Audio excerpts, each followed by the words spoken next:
Bonjour et bienvenue sur autoplus.fr. La Volkswagen Polo s'offre un petit relooking, mais pas que, puisqu'elle monte en gamme en point de vue des technologies et on va découvrir tout cela ensemble.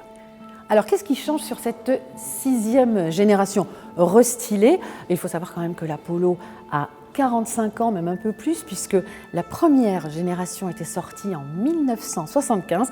Quant à celle-ci, eh bien elle date de 2017 et donc elle avait envie d'un petit coup de frais et ça se voit quand même d'emblée, puisqu'elle se modernise et il faut bien le reconnaître, elle prend quelques petits détails à sa grande sœur, la Golf.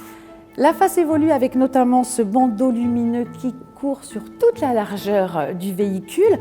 De série, elle disposera de projecteurs à LED et elle pourra même avoir, selon les niveaux de finition, des optiques Matrix LED. Autre détail marquant, le bouclier a été complètement redessiné. Il aura un look un petit peu différent suivant les finitions. Ici, on est en présence du haut de gamme Airline avec du laqué noir, mais sinon la forme sera identique. Alors bien sûr, comme il s'agit d'un restylage, la silhouette n'évolue pas, mais pour rappel, cette citadine mesure 4,06 m de long, mais on va les voir à l'arrière parce que là, ça bouge un peu quand même.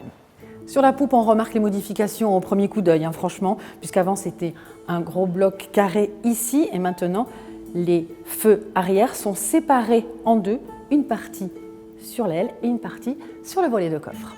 Avec cette nouvelle forme de feu, le lien avec la Golf est vraiment très clair, mais on va passer à l'intérieur pour voir s'il y a aussi des changements. Alors à bord, l'architecture ne change pas, c'est vraiment la même. Simplement, on pourra bénéficier de décors ici un petit peu différents.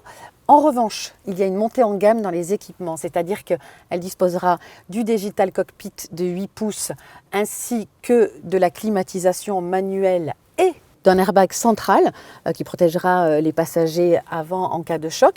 Et ça sera de série. Autre nouveauté, sur les versions qui bénéficieront de la climatisation automatique, on n'a plus de boutons, en fait c'est un écran tactile mais qui est quand même assez pratique.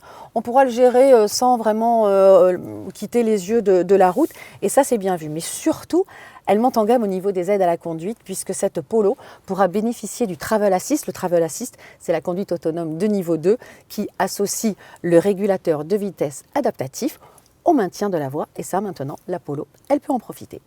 Du côté des motorisations, on retrouve les blocs essence déjà existants, c'est-à-dire le 1 litre MPI de 80 chevaux et le 1 litre TSI qui est décliné en 95 et 110 chevaux. Et puis, bonne nouvelle, il y aura le retour de la version GTI et qui devrait s'afficher avec 207 chevaux.